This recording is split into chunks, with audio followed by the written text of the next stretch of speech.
Your first year at Toledo, you're one game away from the NCAA Tournament. When you think back to the 2024-25 season, what's the lasting image? I think our culture. Every day I tried to focus on making sure those seniors had the best experience possible. There's a lot of change, and none of it was change they asked for, but they chose to stay at Toledo, which speaks to the culture here and what was built before me and who they are as young women.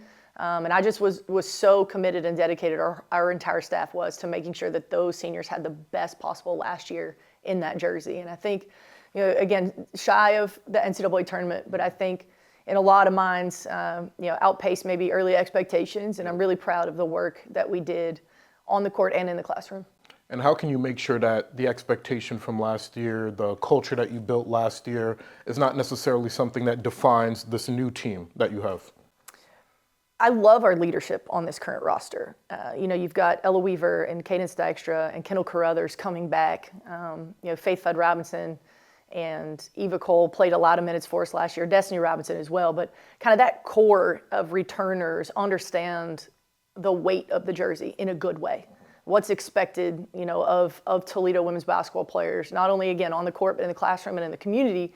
And so I think the culture permeates, I think just in general at Toledo, student athletes are really high-level young people. And so we get to kind of build our culture collectively at UT, but the standard of excellence here is talked about every day in practice, and they're really leading that charge, which is exciting. And this is really the first offseason that you had to build the team in your vision. How hard is it to build the team in your vision as a mid-major coach while trying to contend for a MAC title? I think we're positioned well. The leadership here, Brian Blair promised that he was going to support women's basketball, for the future when I came on and took this opportunity. And so he stepped up in every way. The university as a whole, the new leadership there with the new president. But I don't think it's difficult. I think the biggest challenge for me is I want it now. I'm a very process-oriented person, but I wouldn't say that I'm patient. And so, you see the potential in these young players. And I had some decisions to make with our young guards especially. We lost those 4 core post players. But we had some really talented returning guards. And I got to choose, hey, do I go into the portal and recruit over them? Or do we continue to develop from within? And so we brought in 1 guard transfer, but really are developing within our young core group and really, really excited for how they're stepping up. And you're losing 3 out of your top 4 scorers from a season ago. How do you see these new guard transfers kind of implementing or kind of maintaining the culture that you set last year? Yeah, well, I was fortunate to know Patricia Anumba before she joined our roster. We played against her at Towson. I got to see her in her best moments, winning a regular season championship with Towson.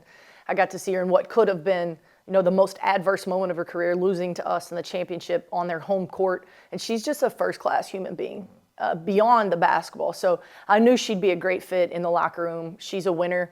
One of the hardest workers I've ever coached. So that's the 1 guard. And then our post players, just a ton of upside, pace. All of them can shoot the 3, which we're really excited about, extending that range and kind of making people guard us, giving some more space for us to attack and things like that. So everyone's bought in.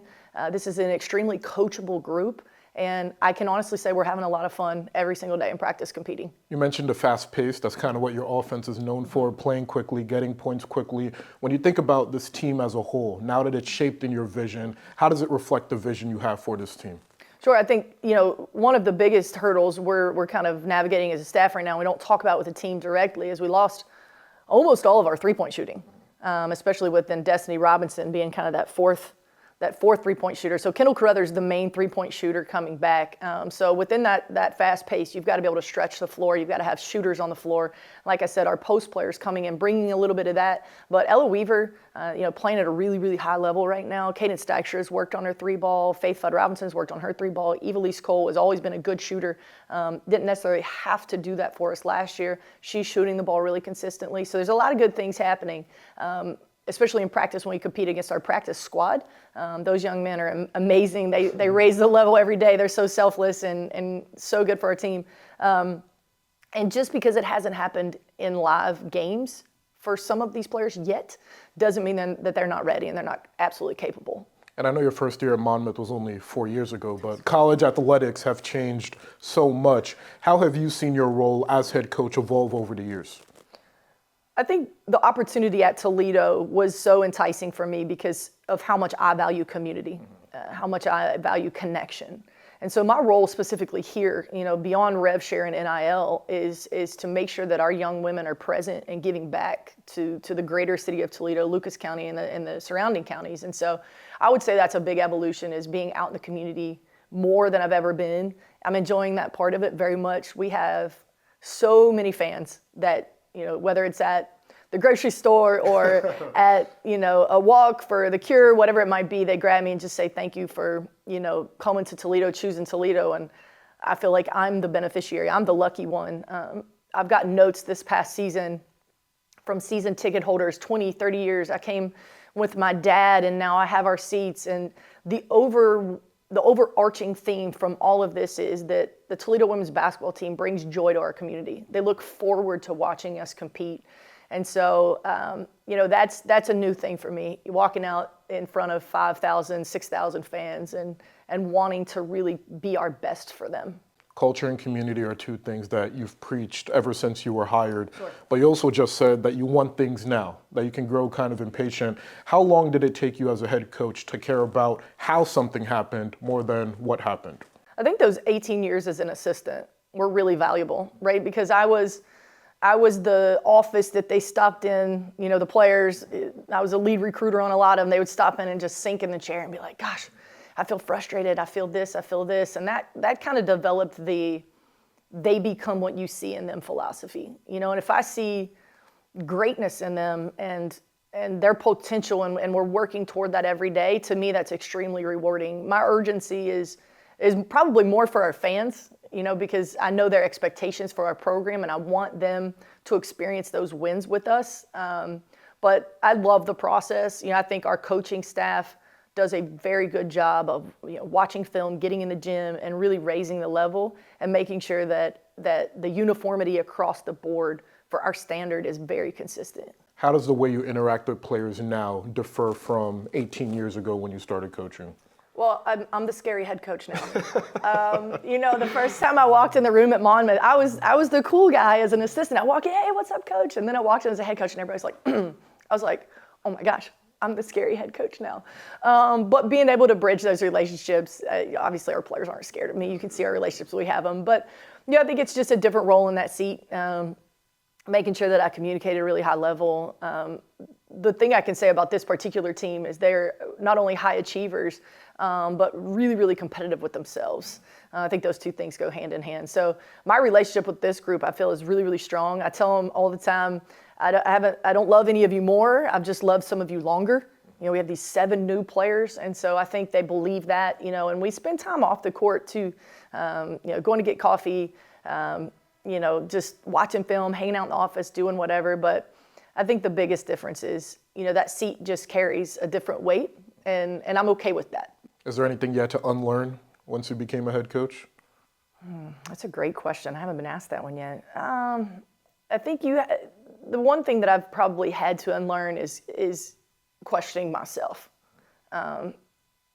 The people that I played for as a player and some of the head coaches that I've worked for have a very different demeanor than I do. And they were incredibly successful, very, very, very good. I learned a lot from them. But I had to unlearn the stigma that I had made up in my mind of what a head coach looks like.